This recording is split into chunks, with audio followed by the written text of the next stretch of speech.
नमस्कार दोस्तों, मैं कन्हैया लाल स्वागत करता हूं आपका इस YouTube channel study with KL sir में। दोस्तों, आज फिर आपके सामने हाजिर हूं आधुनिक भारतीय इतिहास के टॉप मोस्ट 50 प्रश्नों को लेकर। दोस्तों, इससे पहले मैं प्राचीन भारतीय इतिहास और मध्यकालीन भारतीय इतिहास के टॉप 50 प्रश्नों के टेस्ट के वीडियो अपलोड कर चुका हूं। अगर आपने उनको नहीं देखा है तो आप उन्हें जरूर देखिए। उनका लिंक आपको इस वीडियो का आई बटन पर, साथ ही आपको इस जगह पर प्लेलिस्ट मिल जाएगी। दोस्तों, अगर आप 50 में से 20 या 30 के बीच में सही करते हो तो यकीन मानिए आपकी तैयारी बहुत बढ़िया है। तो वीडियो में आखिर में कमेंट में जरूर बताकर जाइए कि आपने के कितने सही हुए और आपको प्रश्न कैसे लगे। चलिए दोस्तों, वीडियो को शुरू करते हैं। अगर आप चैनल पर नए हैं तो बिल्कुल चैनल को सब्सक्राइब करके बेल आइकन प्रेस कर लीजिए ताकि आने वाली वीडियो की नोटिफिकेशन आपको मिल सके। और दोस्तों, वीडियो को लाइक और शेयर जरूर कर देना है। एक लाइक करने में आपका 2 सेकंड भी नहीं लगते हैं, तो लाइक जरूर कर देना है। चलिए दोस्तों, पहला प्रश्न है, अंग्रेजी संसद में भारत सरकार अधिनियम कब पारित हुआ? 1852, 1856, 1858, 1860। तो बताइए इस प्रश्न का सही उत्तर क्या है? दोस्तों, इस प्रश्न का सही उत्तर है विकल्प नंबर सी, 1858। अंग्रेजी संसद में भारत सरकार अधिनियम 1858 में पारित हुआ।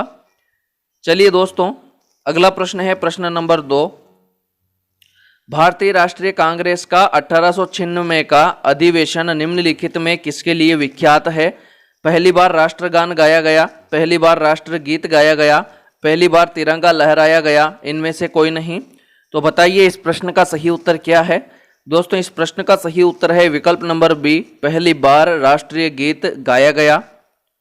चलिए दोस्तों, अगला प्रश्न है प्रश्न नंबर 3। निम्नलिखित में से किस गवर्नर जनरल को भारतीय प्रेस का मुक्तिदाता कहा जाता है? Lord William Bentinck, sir Charles Metcalfe, Lord Auckland, Lord Ellenborough.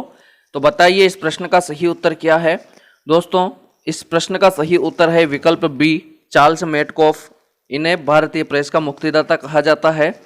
अगला प्रश्न है दोस्तों प्रश्न नंबर 4। समुद्री व्यापार के संदर्भ में कारताज व्यवस्था का उपयोग किसके द्वारा किया जाता था? डच, फ्रांसीसी, अंग्रेज, पुर्तगाली। तो बताइए इस प्रश्न का सही उत्तर क्या है? दोस्तों, इस प्रश्न का सही उत्तर है विकल्प नंबर डी, पुर्तगाली। इनके द्वारा कारताज व्यवस्था का उपयोग किया जाता था। अगला प्रश्न है दोस्तों प्रश्न नंबर 5। सुरेंद्र नाथ बनर्जी के बारे में निम्नलिखित में से कौन सा कथन सही नहीं है? वे इंडियन नेशनल एसोसिएशन के सह संस्थापक थे, वे कलकत्ता के रिपन कॉलेज के संस्थापक थे, उन्हें राष्ट्रीय चेतना के कॉन्सेप्ट के लिए जाना जाता है, उन्होंने आनंद मोहन बोस के साथ मिलकर साधारण ब्रह्म समाज की स्थापना की। तो बताइए इस प्रश्न का सही उत्तर क्या है? दोस्तों, इस प्रश्न का सही उत्तर है विकल्प डी, उन्होंने आनंद मोहन बोस के साथ मिलकर साधारण ब्रह्म समाज की स्थापना की। ये कथन असत्य है। चलिए अगला प्रश्न है दोस्तों प्रश्न नंबर 6। स्वतंत्रता आंदोलन के दौरान रविंद्रनाथ टैगोर ने नाइटहुड की उपाधि किस घटना के विरोध में वापस कर दी थी? बंगाल विभाजन, जलियांवाला बाग हत्याकांड, भगत सिंह राजगुरु और सुखदेव को मृत्युदंड, उपरोक्त में से कोई नहीं। तो बताइए इस प्रश्न का सही उत्तर क्या है? दोस्तों, इस प्रश्न का सही उत्तर है विकल्प बी, जलियांवाला बाग हत्याकांड। इस हत्याकांड के विरोध में रविंद्रनाथ टैगोर ने नाइटहुड की उपाधि वापस कर दी थी। अगला प्रश्न है दोस्तों प्रश्न नंबर 7। मुस्लिमों के लिए अलग मतदाता दल के लिए किस कांग्रेस अधिवेशन को जाना जाता है? कराची अधिवेशन 1913, बॉम्बे अधिवेशन 1915, लखनऊ अधिवेशन 1916, कलकत्ता अधिवेशन 1917। तो बताइए इस प्रश्न का सही उत्तर क्या है? दोस्तों, इस प्रश्न का सही उत्तर है विकल्प सी, लखनऊ अधिवेशन 1916। चलिए अगला प्रश्न है दोस्तों प्रश्न नंबर 8। भारत में पहली यूरोपीय बस्ती किस स्थान पर स्थापित की गई थी? कोच्चि, चिन्नसुरा, सूरत, चेन्नई। तो बताइए इस प्रश्न का सही उत्तर क्या है? दोस्तों, इस प्रश्न का सही उत्तर है विकल्प नंबर ए, कोच्चि। कोच्चि में पहली यूरोपीय बस्ती स्थापित की गई। दोस्तों, 50 प्रश्नों का ये जो वीडियो है मुश्किल से 15 या 20 मिनट का है, तो आप वीडियो में अंत तक जरूर बने रहिए। छोटा सा वीडियो है। 9वां प्रश्न है, निम्नलिखित में से किस राज्य ने अंग्रेजों को मुक्त व्यापार के लिए सुनहरा फरमान जारी किया? हैदराबाद, बीजापुर, गोलकुंडा, अहमदनगर। तो बताइए इस प्रश्न का सही उत्तर क्या है? दोस्तों, इस प्रश्न का सही उत्तर है विकल्प सी, गोलकुंडा। चलिए दोस्तों अगला प्रश्न है प्रश्न नंबर 10। सालबाई की संधि किस युद्ध से संबंधित है? प्रथम आंग्ल मैसूर युद्ध, प्रथम आंग्ल मराठा युद्ध, द्वितीय आंग्ल मराठा युद्ध, द्वितीय आंग्ल मैसूर युद्ध। तो बताइए इस प्रश्न का सही उत्तर क्या है। दोस्तों इस प्रश्न का यहाँ पर सही उत्तर है विकल्प नंबर बी, प्रथम आंग्ल मराठा युद्ध। प्रथम आंग्ल मराठा युद्ध के बाद 17 मई 1782 को जो है सालबाई की संधि हुई थी। अगला प्रश्न है दोस्तों प्रश्न नंबर 11, बक्सर की लड़ाई ईस्ट इंडिया कंपनी द्वारा किसके साथ लड़ी गई। मीर कासिम, सादत अली खान द्वितीय, अली वर्दी खान, सिराजुद्दौला। तो बताइए इस प्रश्न का सही उत्तर क्या है। दोस्तों इस प्रश्न का सही उत्तर है विकल्प ए, मीर कासिम। बक्सर की लड़ाई है वो 22 अक्टूबर 1764 को अंग्रेजों ने जो है मीर कासिम, अवध का नवाब और जो शाह आलम द्वितीय है इनके साथ लड़ी थी, जिसमें अंग्रेज विजय हुए थे। चलिए अगला प्रश्न है प्रश्न नंबर 12, निम्नलिखित में से भारतीय शिक्षा का मैग्ना कार्टा किसे कहा जाता है। वुड्स डिस्पैच, सेडलर आयोग, भारतीय विश्वविद्यालय अधिनियम 1904, रेल आयोग। तो बताइए इस प्रश्न का सही उत्तर क्या है। दोस्तों इस प्रश्न का सही उत्तर है विकल्प ए, वुड्स डिस्पैच। चलिए दोस्तों अगला प्रश्न है प्रश्न 13, वर्नाकुलर प्रेस भारतीय अधिनियम और शस्त्र अधिनियम किस वायसराय के द्वारा पारित किया गया था। Lord Lytton, Lord Mayo, Lord Dalhousie, Lord Hardinge. तो बताइए इस प्रश्न का सही उत्तर क्या है। दोस्तों इस प्रश्न का यहाँ पर सही उत्तर है विकल्प B, Lord Mayo, sorry Lord Lytton है दोस्तों यहाँ पर सही आंसर। जो है वर्नाकुलर प्रेस एक्ट है वो लॉर्ड लिटन के द्वारा पारित किया गया। लॉर्ड लिटन यहाँ पर सही आंसर है विकल्प नंबर ए, लॉर्ड लिटन। अगला प्रश्न है दोस्तों प्रश्न नंबर 14, निम्नलिखित में से किस वायसराय की हत्या उनके कार्यकाल के दौरान की गई थी। Lord Mayo, Lord Lytton, Lord Dalhousie, Lord Hardinge. तो बताइए इस प्रश्न का सही उत्तर क्या है। दोस्तों इस प्रश्न का सही उत्तर है विकल्प नंबर ए, लॉर्ड मेयो। अगला प्रश्न है दोस्तों प्रश्न नंबर 15, लॉर्ड रिपन ने हंटर आयोग का गठन किस लिए किया था। आतंकवाद तथा राष्ट्र विरोधी गतिविधियों को रोकने के लिए, भारतीय शिक्षा में सुधार के लिए, उच्च न्यायपालिका में भारतीय न्यायाधीशों की नियुक्ति, उपरोक्त में से कोई नहीं। तो बताइए इस प्रश्न का सही उत्तर क्या है। दोस्तों इस प्रश्न का सही उत्तर है विकल्प नंबर बी, भारत में शिक्षा सुधार के लिए। जो है लॉर्ड रिपन ने हंटर की अध्यक्षता में 3 फरवरी 1882 को एक आयोग का गठन किया था, जो हंटर के नाम पर हंटर आयोग के नाम से जाना गया, भारत में शिक्षा सुधार के लिए। अगला प्रश्न है प्रश्न नंबर 16, भारतीय टंकण पर कागजी मुद्रा अधिनियम किस वायसराय ने पारित किया था। Lord Minto, Lord Hardinge, Lord Curzon, Lord Dufferin. तो बताइए इस प्रश्न का सही उत्तर क्या है। दोस्तों इस प्रश्न का सही उत्तर है विकल्प सी, लॉर्ड कर्जन। चलिए दोस्तों अगला प्रश्न है प्रश्न नंबर 17। प्रश्न नंबर 17 है, निम्नलिखित में किसे मराठा मैकियावेली कहा जाता है। नाना फडणवीस, बालाजी विश्वनाथ, नारायण बाजीराव, संभाजी। तो बताइए इस प्रश्न का सही उत्तर क्या है। दोस्तों यहाँ पर इस प्रश्न का सही उत्तर है विकल्प ए, नाना फडणवीस। इन्हें मराठा मैकियावेली कहा जाता है। चलिए दोस्तों अगला प्रश्न है प्रश्न 18, श्रीरंगपट्टनम की संधि का संबंध किस युद्ध से है। द्वितीय आंग्ल मराठा युद्ध, तृतीय आंग्ल मैसूर युद्ध, तृतीय आंग्ल मराठा युद्ध और चतुर्थ आंग्ल मैसूर युद्ध। तो बताइए इस प्रश्न का सही उत्तर क्या है। दोस्तों इस प्रश्न का सही उत्तर है विकल्प नंबर बी, तृतीय आंग्ल मैसूर युद्ध। श्रीरंगपट्टनम की संधि जो है तृतीय आंग्ल मैसूर युद्ध के बाद हुई। अगला प्रश्न है दोस्तों प्रश्न नंबर 19, पूना समझौते के संदर्भ में कौन सा कथन असत्य है। यह समझौता जवाहरलाल नेहरू और अंबेडकर के बीच हुआ। इसके तहत वंचित वर्ग ने संयुक्त मतदाता समूह में रहने का फैसला किया। प्रांतीय विधान पालिकाओं में वंचित वर्ग को सीटें आरक्षित की गई। इसके द्वारा सिविल सेवाओं में वंचित वर्ग को समुचित प्रतिनिधित्व प्रदान किया गया। तो बताइए इस प्रश्न का सही उत्तर क्या है। दोस्तों यहाँ पर इस प्रश्न का सही उत्तर है विकल्प नंबर ए, यह समझौता जवाहरलाल नेहरू और अंबेडकर के बीच में हुआ। दोस्तों ये असत्य कथन है, क्योंकि जो पूना समझौता है वो अंबेडकर और गांधी के बीच में हुआ था। चलिए दोस्तों अगला प्रश्न है प्रश्न नंबर 20, महाद सत्याग्रह का नेतृत्व किसने किया था। महात्मा गांधी, भीमराव अंबेडकर, आचार्य विनोबा भावे, बाल गंगाधर तिलक। तो बताइए इस प्रश्न का सही उत्तर क्या है। दोस्तों यहाँ पर इस प्रश्न का सही उत्तर है विकल्प number B, doctor Bhimrao Ambedkar. इन्होंने महाद सत्याग्रह का नेतृत्व किया था। अगला प्रश्न है दोस्तों प्रश्न नंबर 21, ईस्ट इंडिया कंपनी ने किस वर्ष बॉम्बे को पुर्तगालियों से प्राप्त किया। 1663, 1668, 1670, 1689।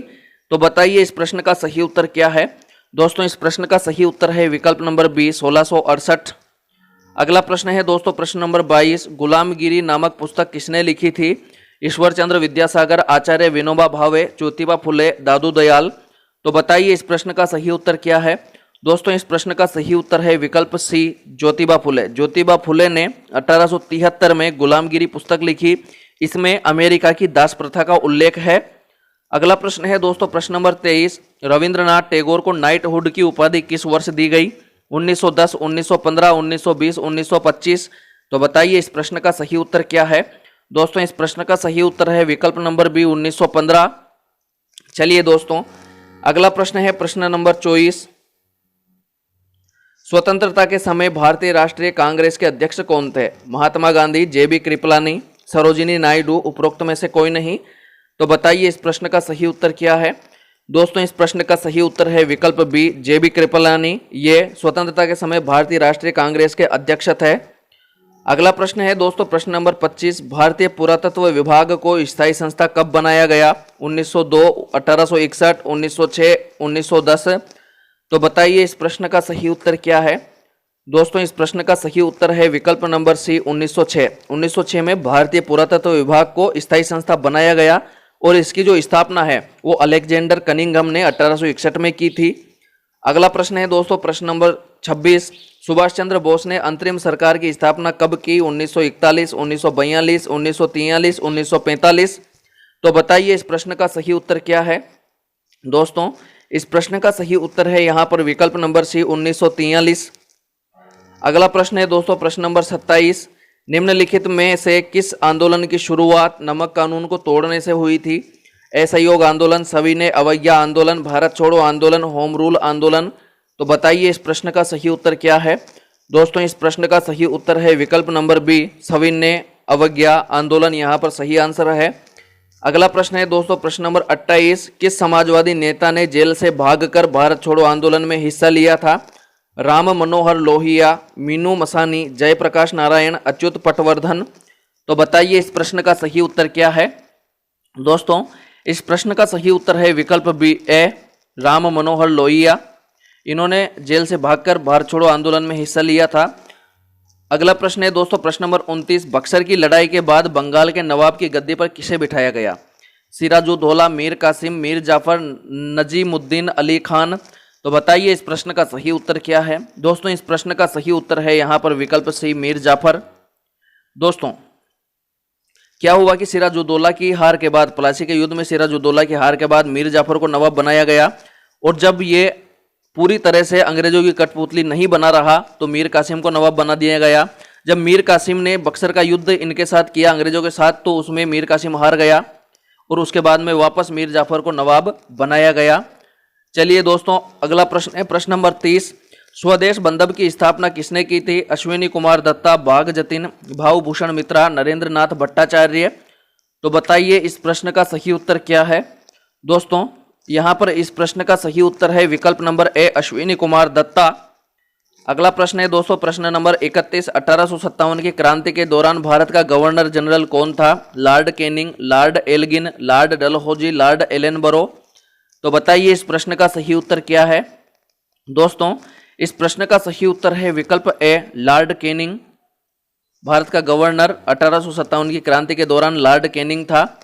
अगला प्रश्न है दोस्तों प्रश्न नंबर 32, स्वराज हा माझा जन्मसिद्ध अधिकार आहे आणि तो मी मिला विनाच। मराठी में यह घोषणा बाल गंगाधर तिलक ने किस स्थान पर की। पुणे जेल, यरवादा जेल, कोर्ट में, मांडले जेल में। तो बताइए इस प्रश्न का सही उत्तर क्या है। दोस्तों इस प्रश्न का सही उत्तर है विकल्प सी कोर्ट में। कोर्ट में जज के सामने गंगाधर तिलक ने कहा था कि स्वराज्य मेरा जन्मसिद्ध अधिकार है और मैं इसे लेकर रहूंगा। अगला प्रश्न है दोस्तों प्रश्न नंबर 33, भगत सिंह, राजगुरु, सुखदेव और जय गोपाल किस षड्यंत्र में शामिल थे।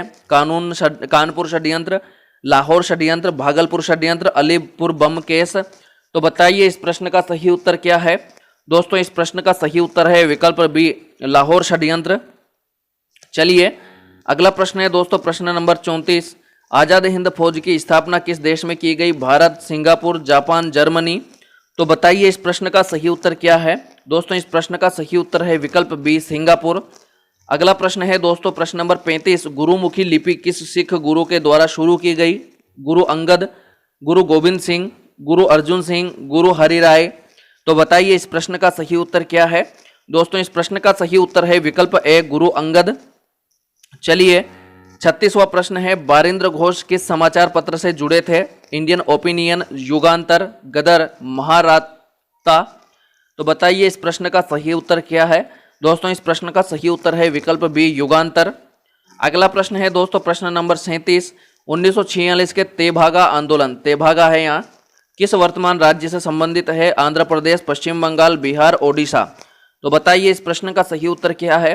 दोस्तों इस प्रश्न का सही उत्तर है विकल्प बी पश्चिमी बंगाल। अगला प्रश्न है दोस्तों प्रश्न नंबर 38, इंडियन यूनियन मुस्लिम लीग का मुख्यालय भारत के किस राज्य में स्थित है? तमिलनाडु, केरल, उत्तर प्रदेश, जम्मू कश्मीर। तो बताइए इस प्रश्न का सही उत्तर क्या है। दोस्तों इस प्रश्न का सही उत्तर है विकल्प ए तमिलनाडु। इंडियन यूनियन मुस्लिम लीग का मुख्यालय तमिलनाडु में स्थित है। चलिए अगला प्रश्न है प्रश्न 39, कांग्रेस ने किस अधिवेशन में पूर्ण स्वराज्य का प्रस्ताव पारित किया? कलकत्ता, लाहौर, दिल्ली, कराची। तो बताइए इस प्रश्न का सही उत्तर क्या है।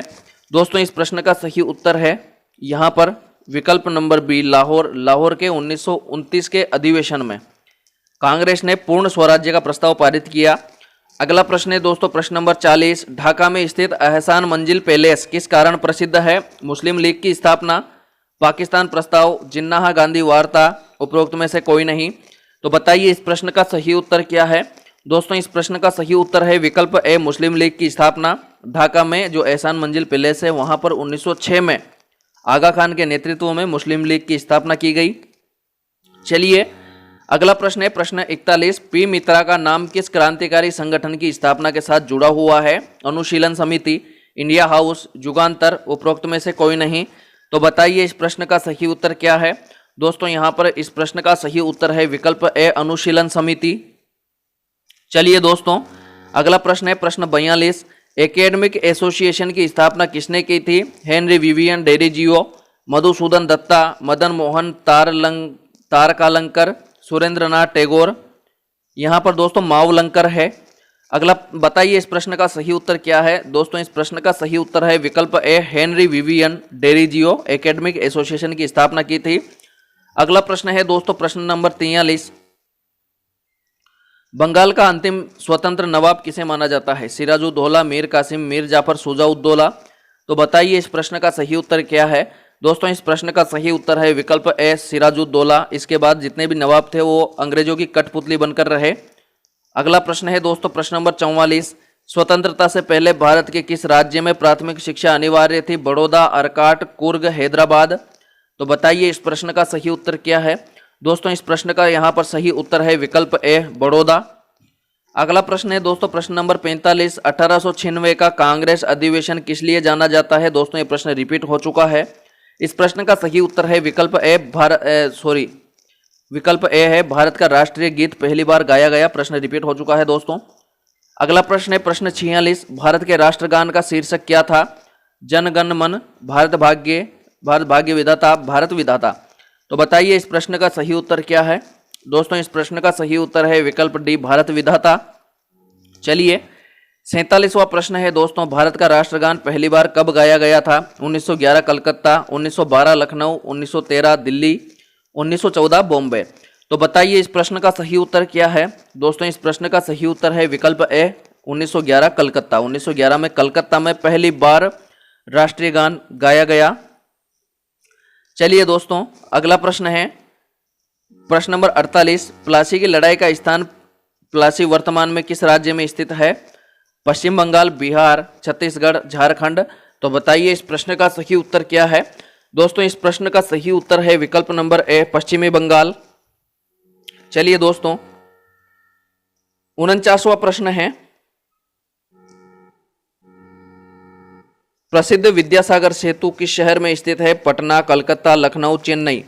तो बताइए इस प्रश्न का सही उत्तर क्या है। दोस्तों इस प्रश्न का सही उत्तर है विकल्प नंबर बी कलकत्ता। इसे दूसरा हुगली सेतु भी कहा जाता है।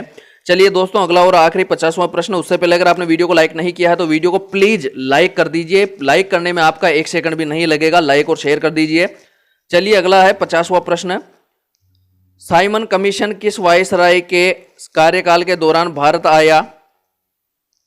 Lord Irwin, Lord Chelmsford, Lord Willingdon, Lord Linlithgow. तो बताइए इस प्रश्न का सही उत्तर क्या है? दोस्तों इस प्रश्न का सही उत्तर है विकल्प ए, लॉर्ड इरविन।